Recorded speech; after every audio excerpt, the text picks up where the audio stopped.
Hi, this is Mike Pettigrew and welcome to a new episode of Transformation and Empowerment. Now, at the beginning of each year, many people create concrete goals for the year ahead, while some people make New Year's resolutions to give up bad habits or things that hold their lives back. Now, while giving up things can be beneficial very often, in many cases it's actually often easier to create a new habit that counteracts the old bad habit rather than forcing ourselves to give up a bad habit. Creating a new habit is a lot easier and it results in exactly the same outcome. Now, personally, at the beginning of each new year, I think it's a lot more effective to create concise goals and a set of action steps that we will take to achieve our goals. And goal setting is really straightforward, but a lot of people do it in such a way where they end up not achieving them and instead become more disillusioned and even more disempowered. But you know what? There really is no big secret about how to achieve our goals, and we can do this in such a way where we are guaranteed great results every single time. And the first step is always examining what it is that we truly desire, the things that we truly yearn for, and write these down on a piece of paper. Now, once we have a basic list of our goals, then we need to rewrite them into concise, short statements. It's important that each of our goals is crystal clear. So having a long, wordy list of goals isn't a great idea. Now, a very important part of goal setting that many people leave out is to have a very clear reason why we are setting the goal and include that as part of our goal statement. For example, we may be concerned about our health and we may recognize that we need to start taking more exercise. Now, having a goal simply to take more exercise, it's not very specific, nor does it include a good enough reason to take that exercise. So if we add a very clear, strong reason for achieving our goal, then it gives our goals far more momentum and power. And we might consider rewriting our goal in such a way as it says something like this: I will take 3 hours of vigorous exercise each week so that I become strong and healthy and live a long, productive life where I can contribute greatly to the happiness of my wife, children and society for many years. Now, that's quite a long statement, I do realize that, but I think you probably get the idea of what I'm saying. When we build into our goals a very clear reason why, we give them energy and power, and on a subconscious level, we're far more motivated to achieving them. If we don't include a reason why, then chances are, as time goes by, we'll be less inclined to bring our goals to fruition. Now, another very important part of goal setting is to include a date by which we will have achieved our goal. And again, this affects us powerfully on a subconscious level, but it also adds additional motivation for us to take concrete action steps towards achieving a goal by the date we've set. So when we create clear, concise goals and include a strong motivating reason why we will achieve them and a deadline by which we will achieve them, we infuse our goals with energy and power. So if we do all of this correctly, is it still possible to not achieve our goals? Well, the short answer, yes, is of course it is. Everything depends on the consistency of our efforts towards achieving our goals and our continued motivation to do so. Unfortunately, many people give up halfway, and this can really end up piling on disempowerment and disillusionment. Making half-hearted attempts to achieve goals can actually do more harm than good, and it can hold us back from achieving future goals. So by looking at our goals every single morning and every evening and infusing them with emotion and excitement, these things will have a very strong effect and will ultimately enable us to achieve our goals. So emotionalizing our goals is really important. It's also important to visualize as clearly as we can what it will feel like and what it will be like when our goal has been achieved. Now, this really daydreaming about what it will be like once we've achieved our goals can have a very, very beneficial effect, and it can actually speed up the process greatly. And as I mentioned earlier, it's important to break down each of your goals into very definite action steps. For example, if our goal is to become a skilled writer by a certain date, then our action steps might include such things as doing a course in creative writing, setting aside an hour a day to write, but also doing a course to maybe speed up our typing skills. So unless we sit down and figure out what action steps we need to take to achieve our goals, our efforts could be in vain. Now, I do realize that when we set some types of goal, we may not yet know what all those specific action steps should be. And that's fine, but we still need to write down as many action steps as we can think of. Then, as we take regular, consistent action every day towards achieving the goal, as time goes by, our understanding grows and the next steps in the plan will, clearly emerge step by step. Now, there's something else that holds back so many people from achieving their goals, and that's our subconscious beliefs about ourselves, about life, and what's actually possible for us. Unfortunately, many people make goals, but subconsciously they don't believe that they'll be able to achieve them, or that they're not even worthy of achieving them. You see, our subconscious beliefs are really what dictates what we can achieve in life and who we will become. Even if we are setting our goals 100% correctly and taking action steps towards their achievement, it's still possible for our subconscious beliefs to completely sabotage the entire process.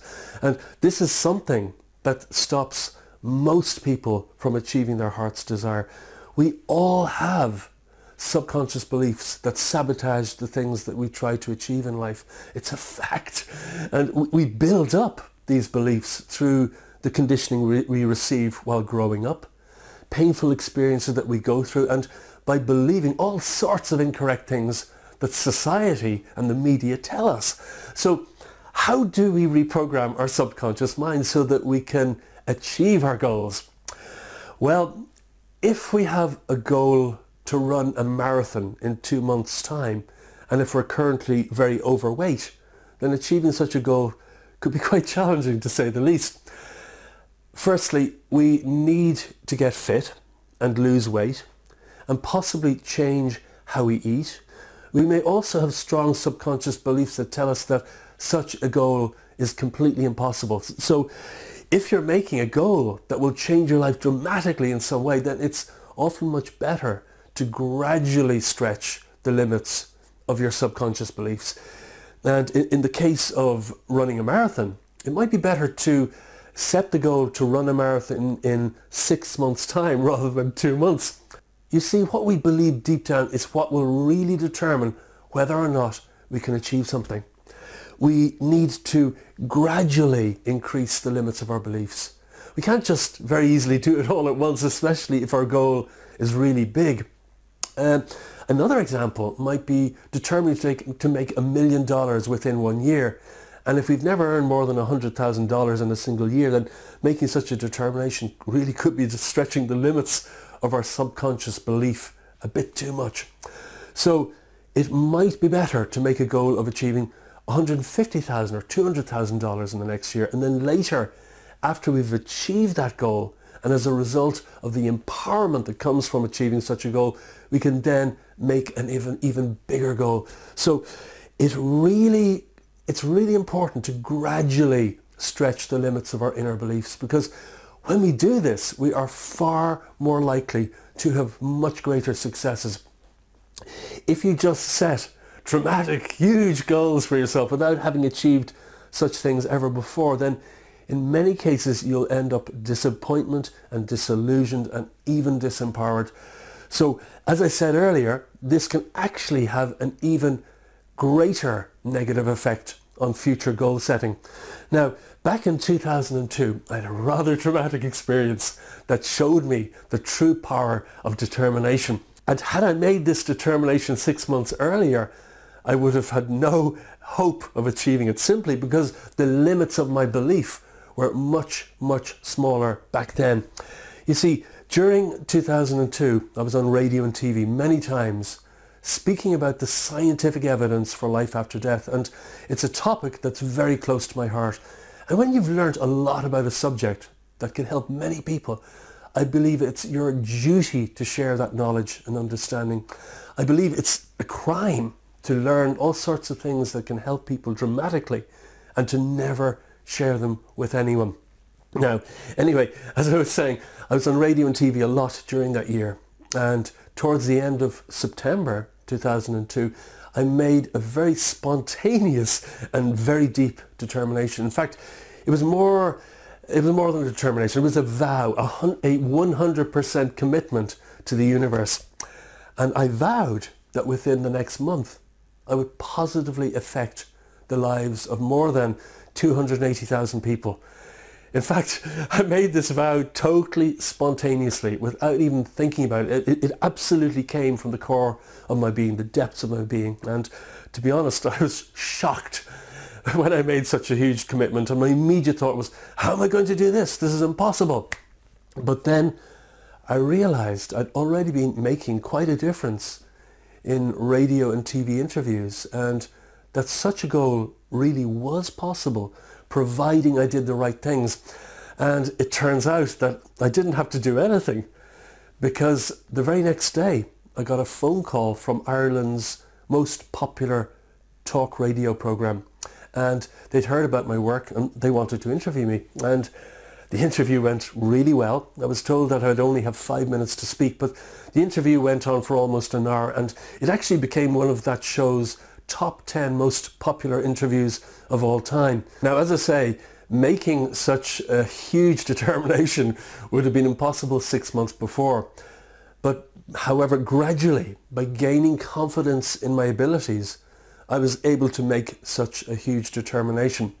And as I say, it was completely spontaneous, and it came from the depths of my life, and it shocked the hell out of me. But the amazing thing is, that radio show had over 500,000 listeners, and I was flooded by emails, letters and faxes from people all over the place, thanking me for inspiring them and helping them to overcome their fear of death. Anyway, I hope this short talk about how to make goals correctly has helped you. I really hope it's helped you. And everything really comes down to how clear your goal is, a big reason why you wish to achieve it, and a very definite date by which it will be achieved. And after that, you need to read your goals, preferably aloud morning and evening, with emotion and excitement, as though you'd already achieved them. And visualizing exactly what it will be like when you achieve them. You need to imagine all of this as though it were happening right now. And then you need to take strong, consistent daily action towards your goal's achievement. Now, your actions don't need to be huge or stretch you too much. Just small, consistent daily actions over time always add up to dramatic improvements in your life. So thanks so much for joining me today, and I look forward to serving you again very soon. I really do hope you've enjoyed this episode, and before I go, I have a very special offer for you, which I'll explain in a moment. But before I do, I just want to say that if you've enjoyed this episode, then please do give us a like below this video, because when you do this, it enables other people to also benefit from it. Of course, if you'd like to leave a comment, then you're most welcome to do so, and I'll be really happy to hear from you. Now, if you're watching this episode on YouTube, then please do remember to subscribe to my channel. And you can also listen to my Transformation and Empowerment podcast on iTunes. Now, let me tell you about the special bonus I mentioned a moment ago, because if you go to my website right now at mikepettigrew.com, then for a limited time only, you can get free lifetime access to our special members only area. Membership will give you access to all sorts of inspiring and empowering videos and training materials that you won't find anywhere else on my website. And again, right now, membership is completely free, but I can really only offer this for a limited time. So I strongly recommend that you get your membership right now, and I believe you will find it a very valuable resource and source of inspiration and empowerment. And you can sign up and get immediate access from any page on my website. So again, thank you so much for watching this episode, and I look forward to serving you again soon.